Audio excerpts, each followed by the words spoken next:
이렇게 비가 오는 가운데서도 또 새벽 제단을 찾아오신 여러분들을 주님의 이름으로 축복합니다. 오늘은 세 번째, 네 번째 팔복 내용에 관련해서 말씀을 전하려고 하는데 하기 전에 제가 잠깐 기도하도록 하겠습니다. 사랑과 은혜가 충만하신 우리 하나님 아버지 감사드립니다.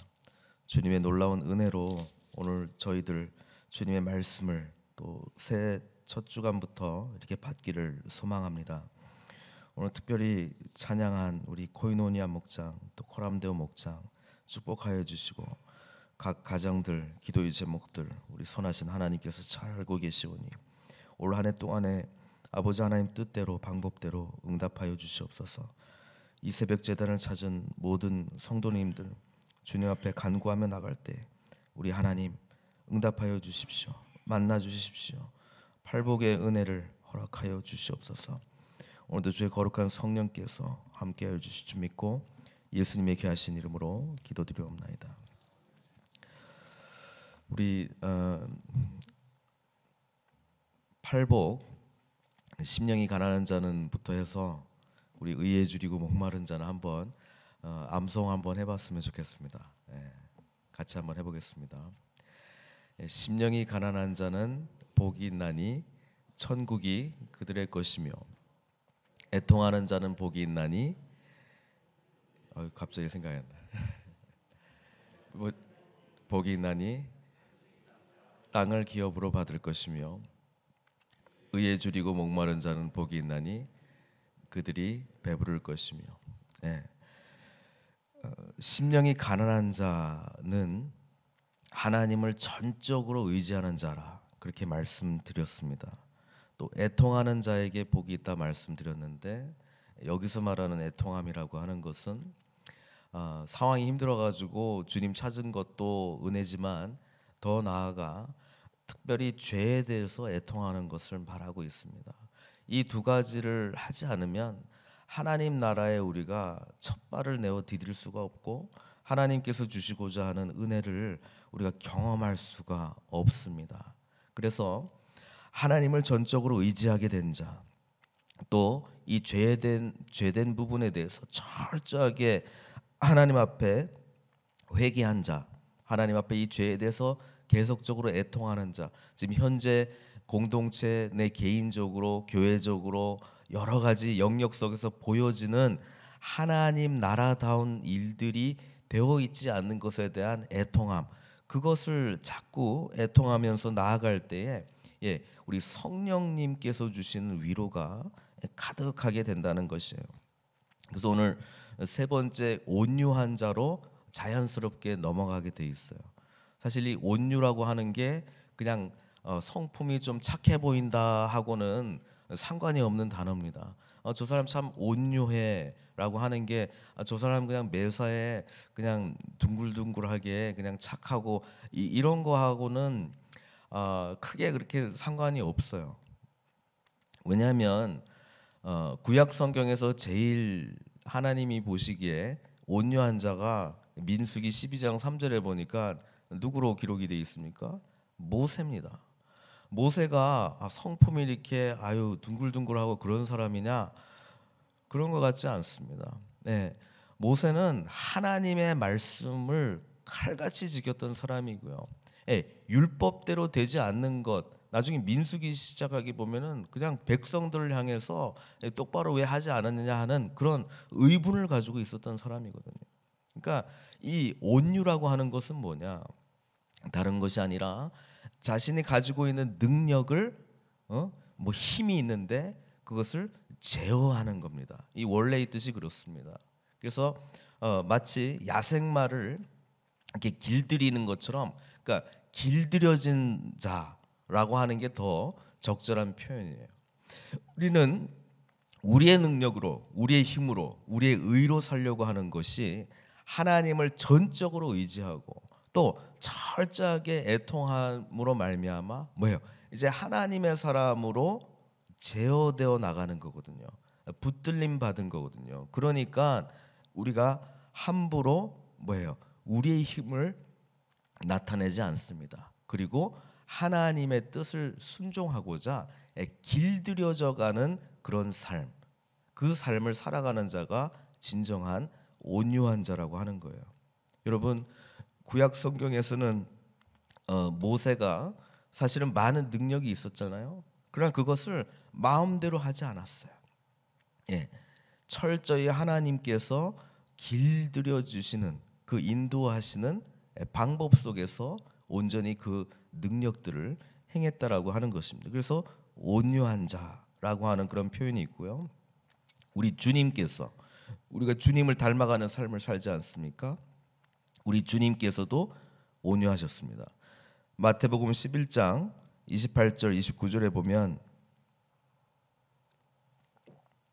수고하고 무거운 짐진 자들아 다 내게 오라 내가 너희를 쉬게 하리라. 우리 주님께서 말씀하셨는데, 우리 주님께서 뭐라고 하셨어요? 나는 마음이 어떻다고요?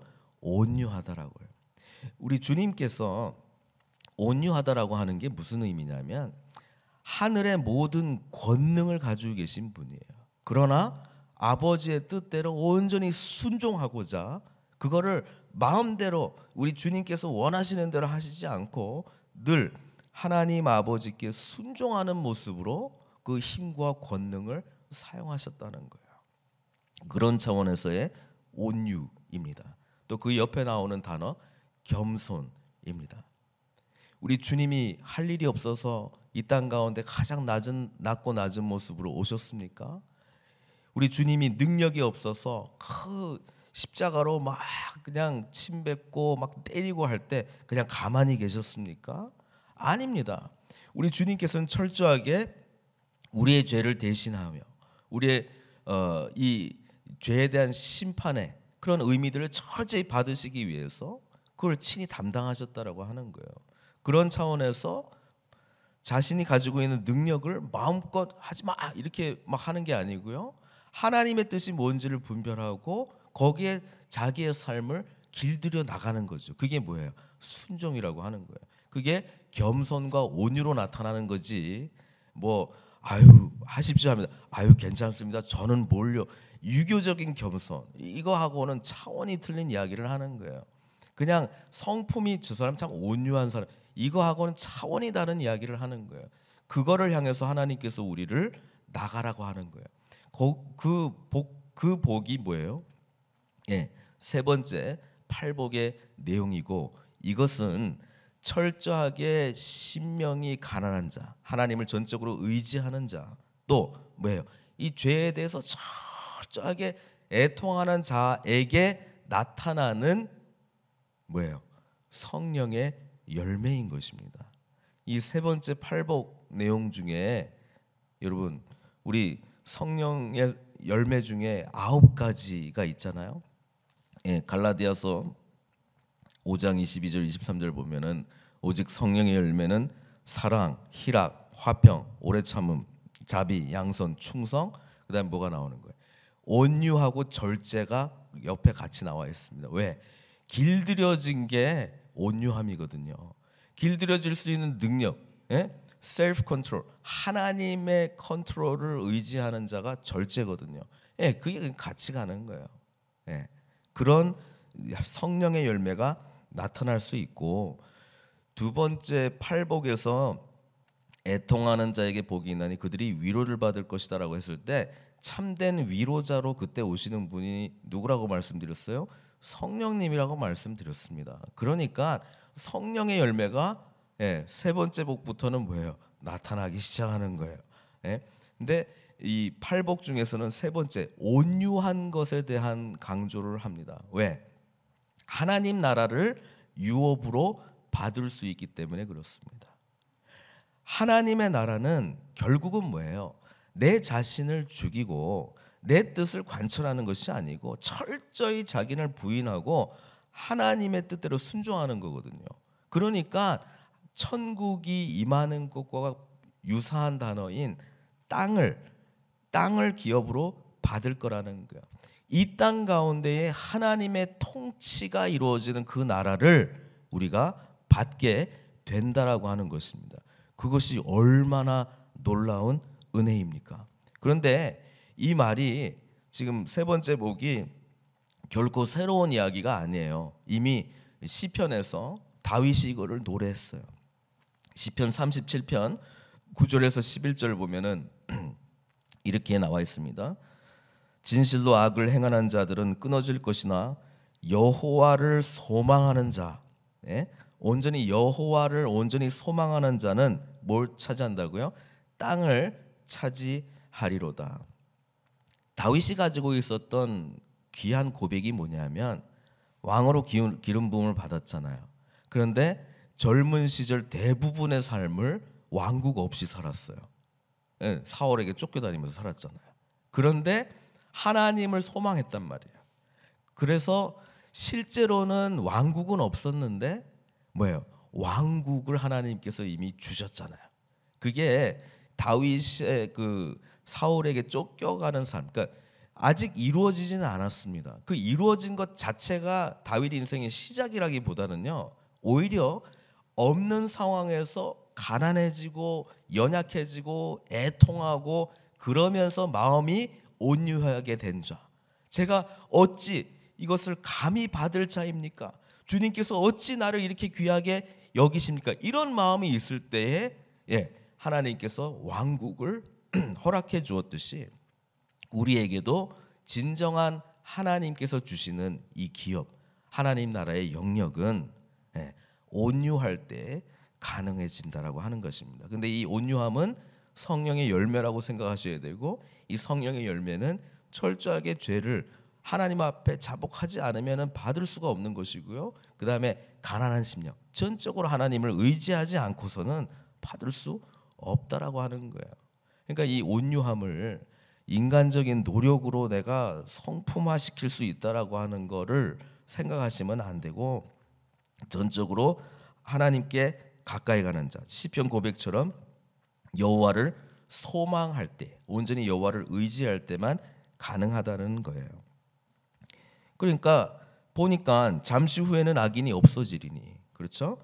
내가 그것을 자세히 살필지라도 없으리로다. 그러나 온유한 자들은, 이 온유, 다윗이 고백할 때 이 온유, 자신의 그 사울에게서 철저하게 이 쫓김당할 때 이 광야의 영성 속에서 만들어진 온유한 자들이 결국 뭐예요? 땅을 차지하며 풍성한 화평으로 즐거워할 것이다. 이렇게 다윗이 고백하기에 되었다라고 하는 것입니다. 그런 온유한 자의 복을 누리시는 저와 여러분들 되시길 바랍니다.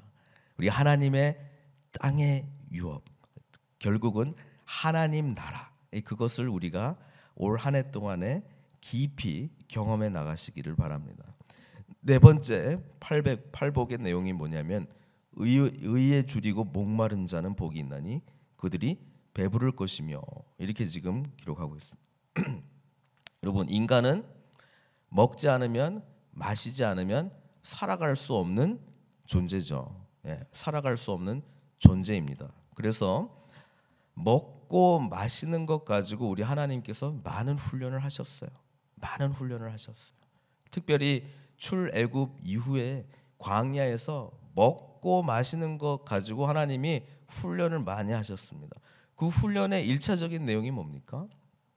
광야에는 아무것도 없는데 누구를 따라가면, 불기둥과 구름기둥 따라가면, 하나님께 나아가면 먹을 것도 있고 마실 것도 있다는 거예요.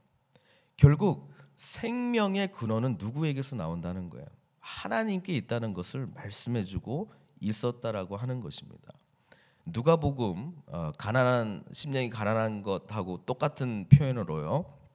누가복음은 지금 그 의에 줄이고 목마른 자 이런 표현을 쓰지를 않고요. 이렇게 나옵니다.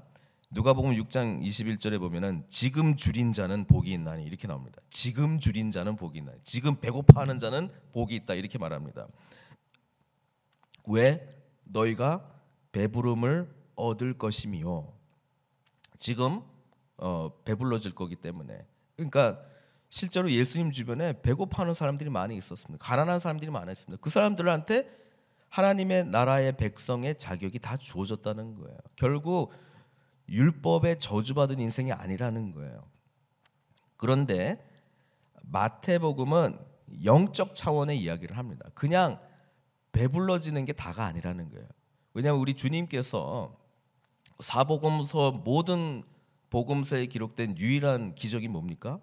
오병이어요. 오병이요. 예? 보리떡 5개하고 생선 2마리로 5천 명 먹이는 거예요. 근데 그게 누가복음 입장에서 보면은 지금 줄인 자 배불러질 것이요. 맞아요. 그게 우리 주님께서 하실 수 있는 건데 그게 끝이 아니라는 거예요. 마태복음의 이 8복 네 번째로 나아가야 된다는 거예요. 그냥 배고프고 줄인 거는 목마르고 하는 거는 하나님께서 해결해 주실 수 있는데 그것만 가지고는 우리가 영생의 은혜를 누릴 수 없다는 거예요. 그러니까 배고파 해야 되고 목말라 해야 될 게 진정으로 뭐냐? 여기 뭐라고 나와 있습니까? 의라고 나와 있습니다. 의. 예, 의라고 하는 이 단어를 잘 아셔야 돼요. 의가 뭡니까? 어떻게 하면 의를 받을 수 있습니까? 우리 그 한자로 오를 의 쓰시면 허든슨 테일러가 이 한자어를 가지고 전도를 많이 했는데요. 양 위에 나아자가 있습니다. 그렇죠? 의 보면 그러니까 허든슨 테일러는 이걸 가지고 야 이거 봐라. 의로운 게 뭐냐? 내가 의로워지기 위해서는 밑에 뭐예요? 양의 그 희생이 있어야 된다는 거예요. 그 희생이 예수 그리스도라고 이야기를 했습니다. 예수 그리스도를 믿으면 우리에게 의로움이 주어진다고 이야기를 합니다. 그러니까 여기서 말하고 있는 의에 줄이고 목마른 자는 결국 뭡니까? 세상적인 저 의로움을 향해서 뭐 데모하고 뭐 이런 의를 말하는 게 아니고요. 그거를 향해서 우리가 갈망하고 이런 차원을 이야기한다기보다는 오히려 의로움을 주시는 누구? 예수님을 향한 전적인 믿음을 강조하고 있는 거예요. 아브라함이 어떻게 해서 의로워졌습니까? 아브라함이 어떻게 해서 의로워졌습니까? 창세기 15장 6절은 이렇게 이야기합니다. 아브라함이 여호와를 어떻게 했다고요? 믿으니 여호와께서 이를 그의 뭐로 여기셨다고요? 의로 여기셨다는 거예요. 이거는 할례 받기 이전이고요. 17장 그리고 22장에 이삭 바치기 이전이에요. 아브라함이 이미 하나님이 보시기에 너는 의로운 자다라고 하는 칭함을 언제 주셨느냐? 믿을 때 줬다는 거예요. 그러니까 우리가 진정으로 갈망해야 될 게 뭐냐면 뭘 정말 먹는 거, 지금 맛있는 것처럼 정말 이거 아니면 안 됩니다. 갈망해야 되냐면 예수님의 의로움이라는 거예요. 십자가의 의로움이라는 거예요. 그거를 진정으로 갈망해야 된다는 거예요. 그때에 뭐예요? 참된 배부름, 만족이 주어진다는 것을 지금 말씀하고 있는 것입니다. 그래서 우리 주님께서 오병이어 그 출애굽하고 이제 광야 영성에서 모세가 저기 뭡니까? 하나님께서 이제 하늘에서 만나도 주시고 반석 치니까 이제 물도 주시고 하는 게 예수님이 오셔가지고 오병이어의 그 기적을 일으키시고 난 다음에 요한복음에 보면은 우리 주님께서 이 부분을 어떻게 해석하세요? 이 부분을 요한복음 6장 55절에 이렇게 해석합니다. 뭐라고요? 내 살은 참된 양식이요 내 피는 참된 음료로다 이렇게 이야기를 합니다. 그 이야기가 뭡니까? 진정으로 우리가 배고파하면서 먹어야 될 거는 생명의 양식인 우리 주님을 찾아야 되는 것이고 또 우리가 진정으로 갈급해야 될 생명수는 뭐냐? 바로 주님의 피라는 거예요. 그러니까 이 장면만 쫙 보면은요, 그 의미가 사실 우리 성찬 예전에도 그대로 담겨져 있고요. 그 의미는 늘 주님을 우리가 쫓아가지 않으면 진정으로 하나님께서 주시고자 하는 복을 누릴 수 없다는 거예요. 여러분, 우리는 지금 뭘 배고파 하십니까? 뭘 목말라 하십니까? 뭘 갈급해 하십니까? 뭘 얻어야 정말 내가 배부를 수 있다. 그 리스트에 뭐가 올라가 있습니까? 지금 이 팔복의 내용대로 한다면 진정한 의를 주시는, 진정한 의를 주실 수밖에 없는 한 분, 우리 주님께 나오라고 우리에게 말씀하고 있습니다. 사랑하는 성도 여러분, 올 한 해 주님과의 깊은 인격적인 만남 속에서 한 해를 시작하십시오. 올 한 해 동안에 주님을 더욱더 깊이 알아가십시오. 우리 주님께서는 누가복음의 개념에서는 배부른 자, 가난한 자, 애통한 자, 삶이 힘든 자, 찌든 자, 아픈 자 다 오라, 너희들을 위하여 내가 왔다 말씀하셨습니다. 맞아요. 그러나 그 응답에서 끝나지 마십시오. 더 영적인 차원이 기다리고 있습니다. 그게 팔복의 은혜예요. 하나님께서는 진정으로 의에 줄이고 하나님의 아들 예수 그리스도를 갈망하는 자를 지금 찾고 있다는 거예요. 그 주님을 온전히 만날 때에 삶의 진정한 복을 누리게 된다는 것이고, 우리 주님께서 주시고자 하는 모든 온유한 자, 또 뒤에 나오는 하나님의 성품의 사람으로 변화되는 축복이 일어난다는 사실입니다. 저희 기도 제목입니다. 이 팔복의 역사가 우리 교회에게 임하게 하여 주시옵소서. 하나님, 예수님을 온전히 갈망하는 사람들로 우리 이 아름다운 하나님의 성전이 계속적으로 세워지게 하여 주시옵소서. 어떤 분들은 여전히 지금 누가복음의 그 은혜만을 지금 구하고 있는지도 몰라요. 하나님, 저 지금 배고파요, 줄여요, 이거 해결해 주세요. 그러면서 주님 만나세요. 그거 달라고 떼쓰시면서 만나세요. 그러나 그것이 우리 삶의 골이 아닙니다. 우리 주님께서는 더 영적인 차원의 은혜를 주시기를 원하세요. 왜? 그게 진짜 복이니까. 그게 진정한 복이니까. 그 은혜를 누리시기를 바랍니다. 여러분, 기도의 제목들을 통해서 응답 받으시고요, 그걸로 배 부를 수가 없어요. 응답 받았다 할지라도요, 세상적인 거 오래 안 갑니다. 오직 지금 마태복음에서 이야기하고 있는 이 복을 누릴 때에 진정한 배부름, 영원한 배부름이 우리에게 있을 줄 믿습니다. 그 은혜를 향해서 함께 나아가시는 저 여러분들 되시길 주님의 이름으로 축원드립니다.